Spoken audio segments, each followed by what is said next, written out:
welcome to today's video. So today we are looking at this, and this is a front lamp relay module from a Jaguar XJ40, part number DBC3184. If you Google that part number, it has been superseded twice now by different revisions of this actual unit. This with the metal lid is actually one of the earlier incarnations of this particular unit, and they are, I'm not going to say they're reliable, but they are hopefully fairly easy to fix when they do exhibit the typical unreliability that they will tend to show. It's probably why they've gone through several different revisions of board and also case type. Now, as you can see, getting to the boards themselves is not actually that difficult. There is, on this, the plastic base, there are, as you can see under here, a couple of plastic tabs that you would potentially actually break off.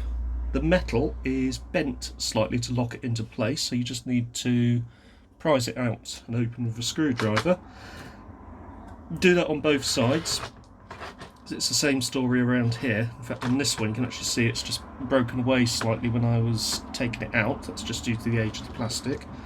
And once that's out, you can pop the lid off.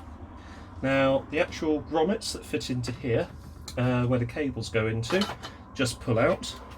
And once you've removed the 4 screws holding the main circuit board in place, you can actually get the main circuit board out. So, what's inside of it? Well, we have the main power coming in, which is on this series of connectors. There's also some of the switching connectors on there as well for obviously sort of turning on headlights, indicators, etc. You have an earth strap which bolts to an earthing point near the unit. And because this is for a quad headlamp XJ40, you have 2 headlamp outputs, as you can see here. So we have one going to one unit and the other one going to the other unit. Now, the version of this for the square headlight or styled headlight version is slightly different. I think there's less physical relays in there. I haven't got one to hand to strip it apart, because it would be interesting to see if you can possibly use or rather modify a square headlight version to fit with a quad round headlight car. Relays themselves, from what I understand, are normally fairly reliable, as are the majority of the components on the board itself. You've got these little air inductor things here. I'm not sure why they're there, but they somehow generate some kind of magnetic field or hold a certain amount of charge. They seem to be in line with the relay, so I'm actually wondering if they're there to hold a small charge that doesn't really need a capacitor, but to hold a small enough charge to activate the relay. Because there does seem to be, yeah, there's one sort of in this edge bit here near this relay, so they do seem to be in line with the trigger side of the relay, which would make sense. And you have 1, 2, 3, 4. This one doesn't have one, although these ones seem to have a pair of inline capacitors instead, which is interesting. Now, the problems that you can get are cracked solder joints. You've got these 2 large connectors. You've got one here, just zoom in, and one on the other side. And what tends to happen, I don't know if you can actually get this on the video. Let's see if we can. So if you look at the solder joints, you might be able to see, but yeah, you can definitely see it on that one and that one. You might be able to see where they have actually cracked. Same story with these ones as well. So, certainly one of the first things that we will do is to get rid of those cracked joints by unsoldering and resoldering the joints themselves. Something that I will do first off give the board a clean. And so I'm using, in this case, some just video head cleaner, but some 99% isopropyl alcohol is also a really good one to use as well. Just want to get rid of any grime or anything that's collected on the board over the years, as that can cause voltage leaks across the tracks, which would sort of cause unusual behaviour with the lamps that the unit is controlling and responsible for.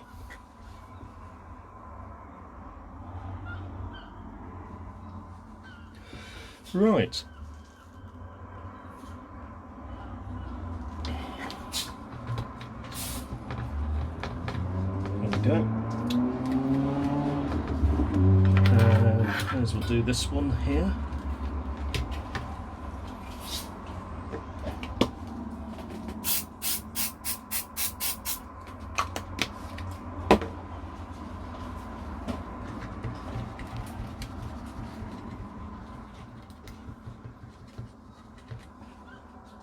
There's probably, actually, I've just noticed there's a crack on this joint on this side of the connector, so it's worth doing both sides of the pair of connectors, to be honest with you. It might also be worth having a look at the relay joints as well, because these can also cause issues. So let's have a look. First off, let's see if I can get a magnification on the joints. Yes, you can. So I'll actually bring the camera around so you can see that in more detail. So if I look through, there you go, you can really see the cracks on those joints. So if I just focus on those, there you go. So you see the little circular cracks around the solder. That is really sort of caused by just constant movement of these actual connectors. Even though the board is held in with one screw and that's it, actually, they still they still will move over the years and eventually pop out. So let's have a look at some of these other joints as well. So let's have a look at the back side of some of those relays.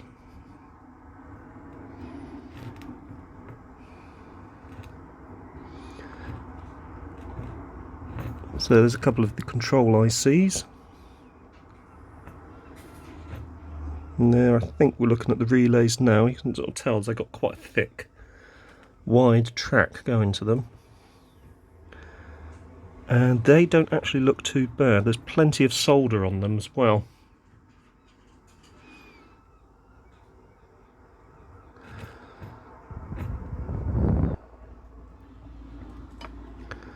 This one,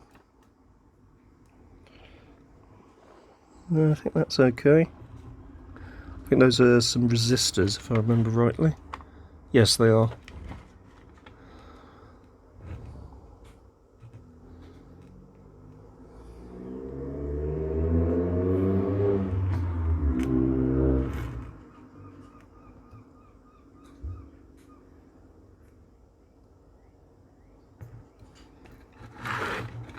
And if I just bring it over to this side, yeah, you can really see the crack, especially this one here. It's basically gone all the way around. At best, this will give you a weak connection. At worst, it will give you no connection or lamps earthing through each other. So what was happening with mine, and this is something when I was doing the MOT base check I didn't actually do. When you test the indicators, do them with the lights on, because what was happening with this was basically the indicators were earthing through the side lights. So when the indicators flashed, the side lights also flashed as well. And that's because, if you see, because these joints have broken away slightly, the next place that it can earth through is effectively by something that's close to it in the same circuit. In this case, it was another bulb. And obviously you wouldn't see the problem when the side lights are off because, well, the side lights are off.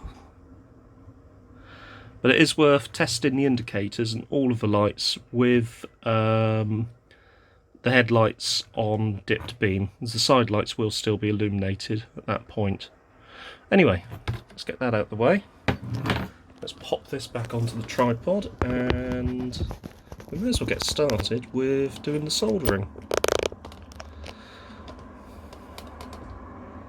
And there we are. So, focused on.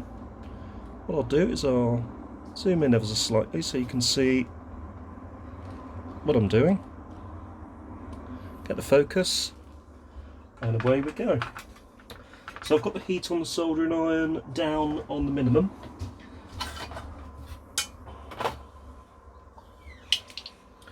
Got the solder sucker ready, and let's start with these ones which are closest to me.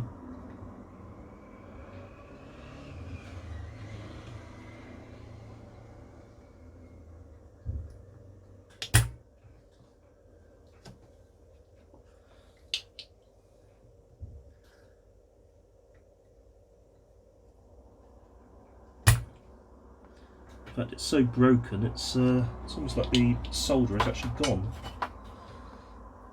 So I'll touch up the solder with this.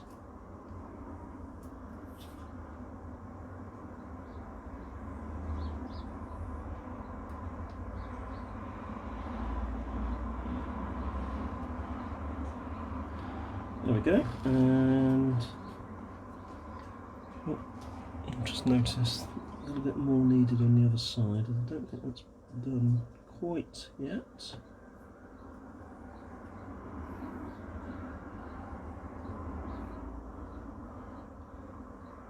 There we go. Right, let's do this next one. Rather than suck it out, what I might do is just add a bit more solder to the joint, just to sort of fill in any gaps that there are in the solder itself. That'll be easier than having to suck it out each time.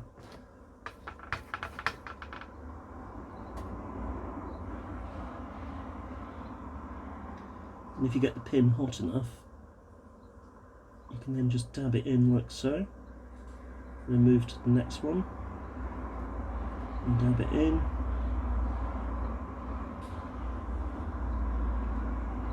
And so on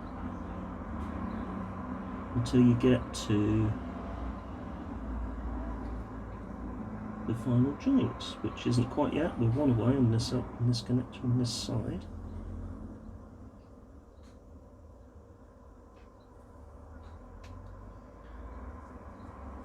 It's very close to the other track as well, so we might need to get the magnifier on that just to make sure I haven't gone over onto the other track. Just give that a wipe because it is starting to not make contact properly.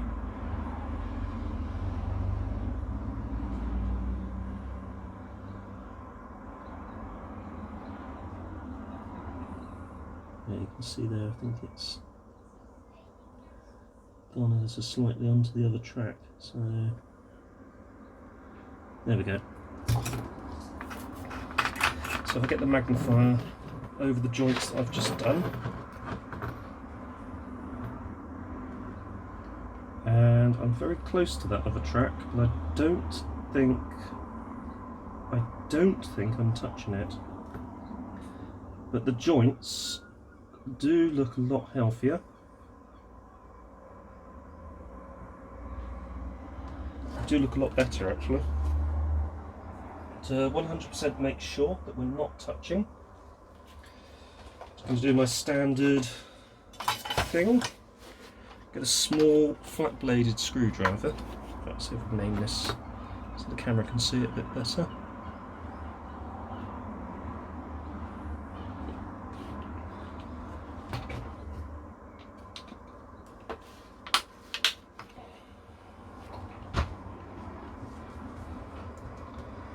And just basically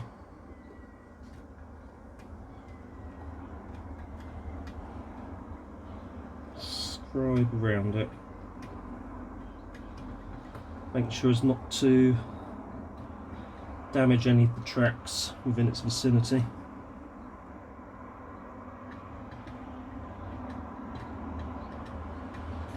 I'll be honest with you, they're all on their pads, and I don't think there are any issues. I'll just check the quality of the finish on these two.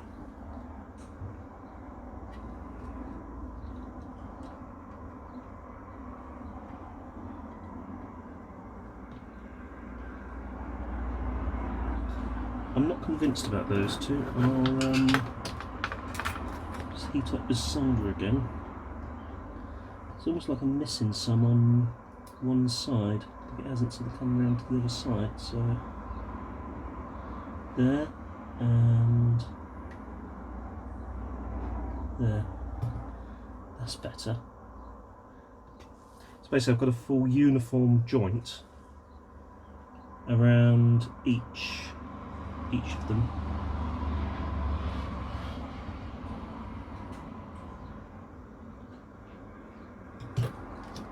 This one I might redo actually, if I'm going to be honest with you.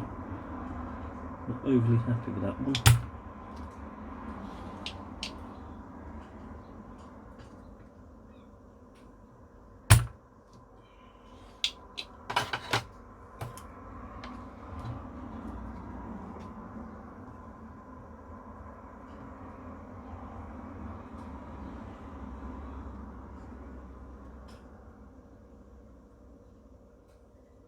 Make sure we get to it on both sides.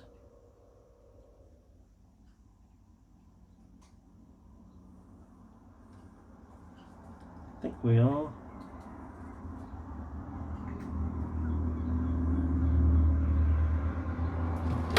That's better. That's still not as good as I want it, to be honest with you, but it's making contact and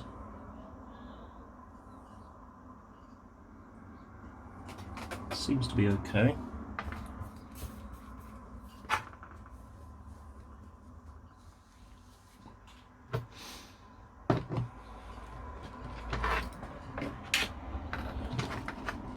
Okay, let's do the other side. So we're going to attack these 5 here. And I'm going to do the same thing again. I'm just going to focus on these joints.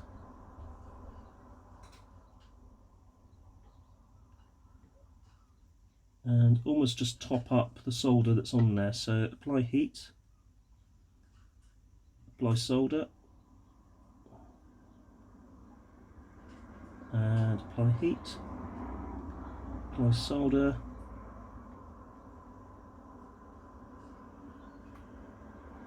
and so on.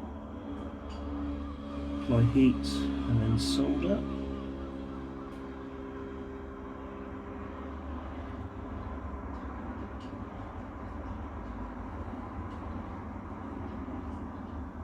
And it should be, this one's taking a bit longer.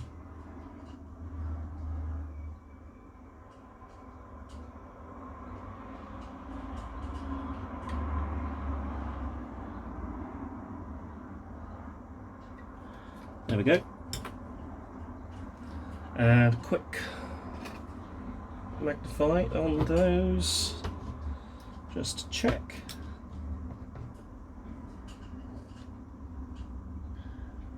And they look fine. There's no crossover and there's no cracks anymore. I'll just check some of these other ones. As I said earlier, I'm pretty certain they are fine, but worth a check anyway. Okay, on to the other side. So we may as well start with these ones first, although they do look okay, but it's not going to do any harm just to give them a little blob. Especially this one, because there is a little crack on this one, in all honesty. Again, I'm not certain about that one.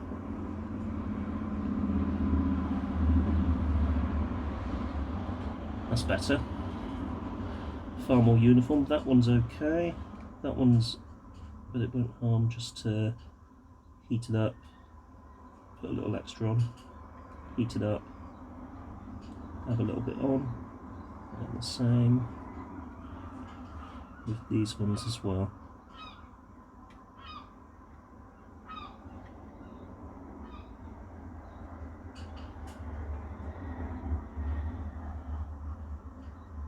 Then you've got this final one here.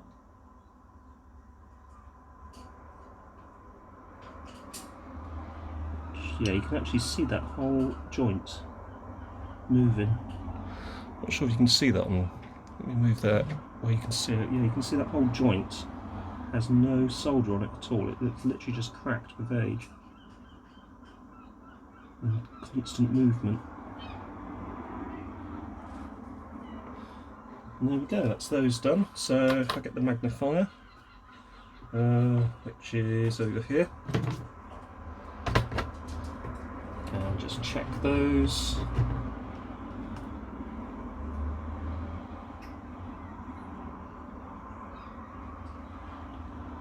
They are looking a lot better.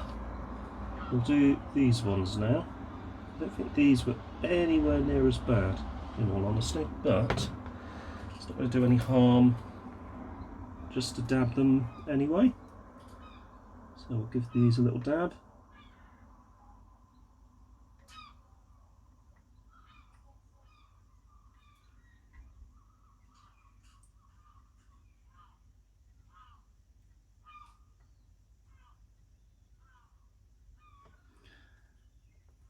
And done.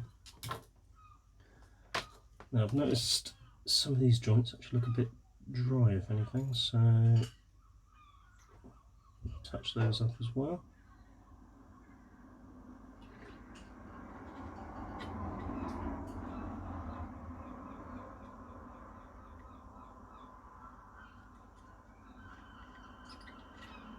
Just noticed I bridged that one. I think they were supposed to be anyway, but just in case.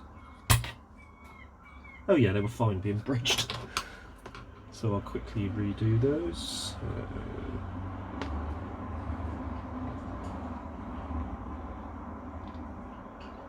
Take that one. To this one. Oops. To this one. There we go.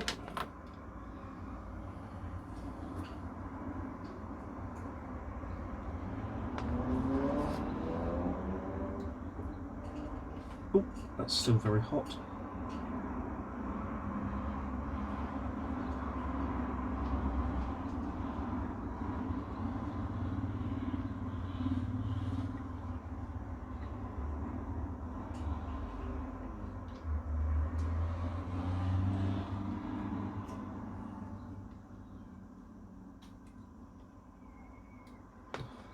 I need to come at this one at a different angle. I should clean that.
Sorry, I just realised I haven't said anything. I'm deep in concentration with these joints and I haven't uttered a word.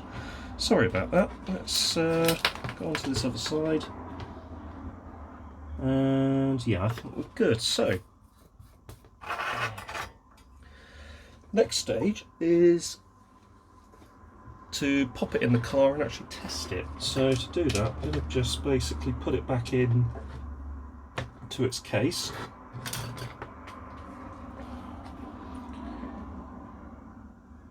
E46 offside. It's interesting. That's because that's the registration of my car. I think that's probably been written recently, because when the garage were testing, they substituted one side for the other. I've got to be honest, I wish I'd noticed the fault, because I could have diagnosed this myself, but it was in for an MOT and I just didn't have the time with work commitments and all of that good stuff. So thankfully the garage I took it to know a lot about XJ40s, being a Jag specialist, and cannot recommend them highly enough actually. So if you're in the Somerset area, Swallows Jaguar is well worth a visit, and they cater for, well, all Jaguars really. Very knowledgeable staff, and they really do know their stuff, and a nice bunch of people to talk to as well actually.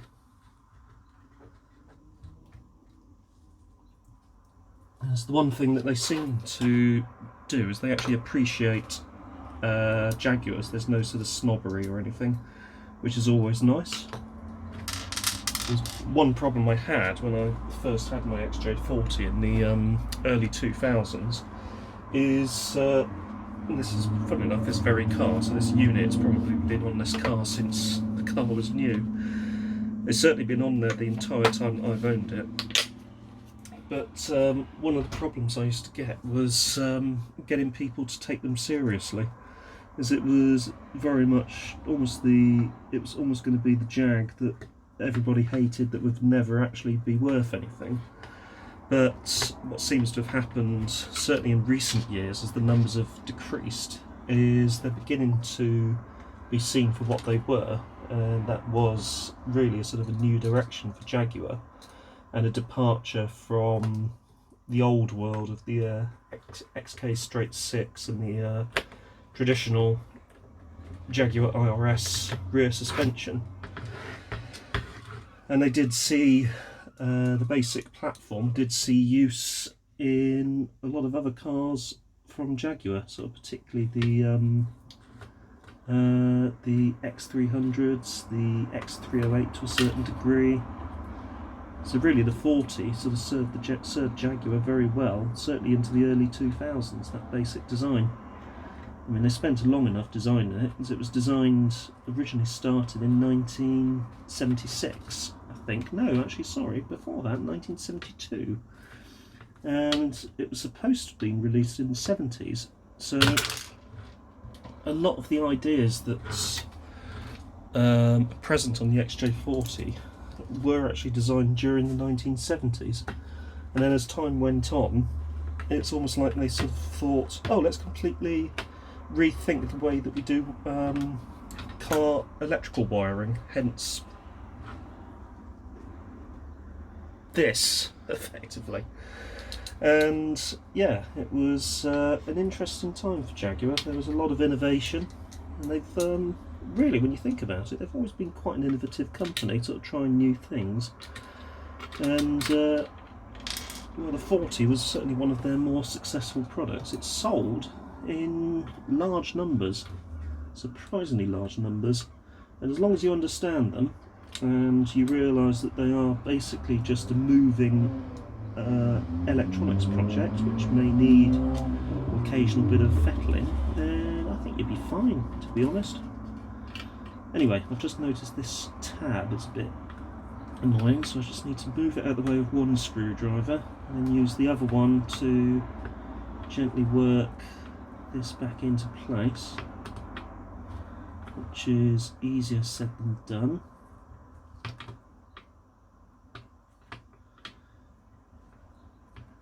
I'm actually wondering if I've got that centralised.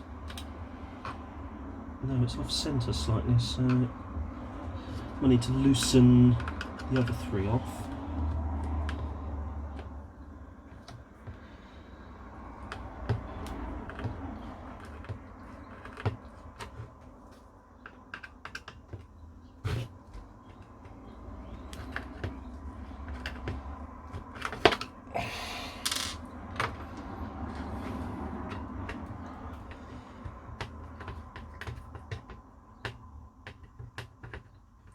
Loosen these off a moment.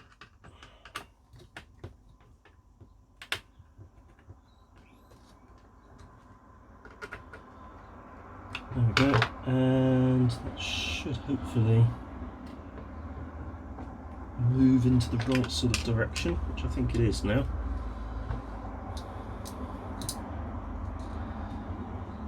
Right, let's try that again. So we're going to come down. Actually, that's sitting even better without having to prise back the little tag, which I've just realised, looking at the camera, you can't actually see. Let me move that out of the way. And there's the tag there that I had to pull back there. And there's the screw going in, as you would expect. There we go. So there's the screw. There's one. Let's do the other side.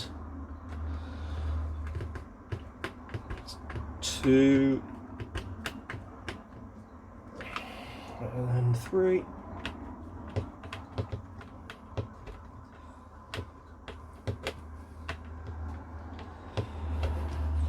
4.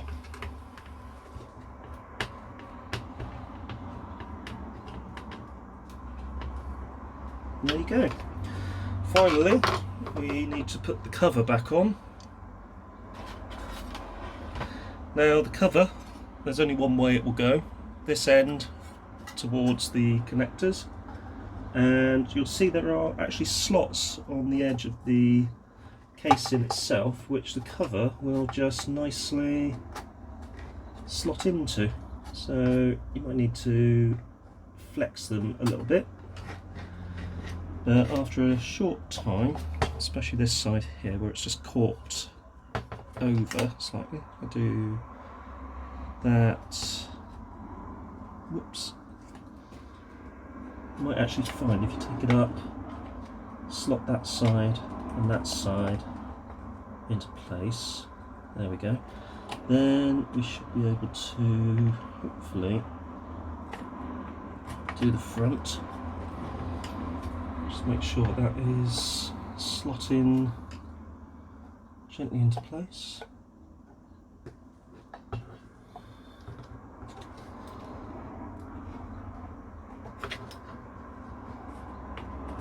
And I think I might need to, whoops, prise that back to get the other bit in, or even better, just push that, force that in.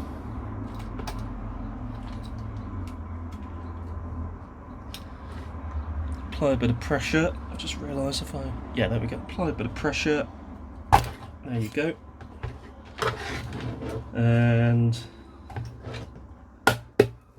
eventually it will snap back together like so. Now what you can do is you can push these back in so you can sort of lock it into place.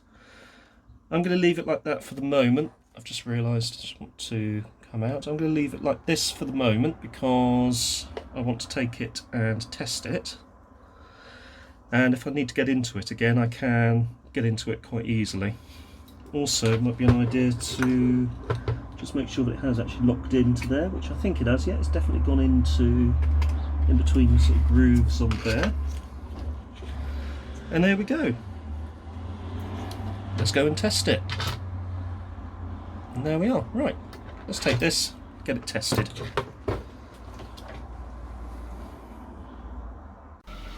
So I quickly hooked up the unit into the car, put the headlights on, also the main beam and indicators, and as you can see, no flashing. Now the headlight main beam is working, I just forgot to connect it. Anyway, really pleased with the outcome. It's working well, so I'm going to just replace that next week. If you found this interesting, don't forget to hit the like button, don't forget to subscribe, and I'll see you soon.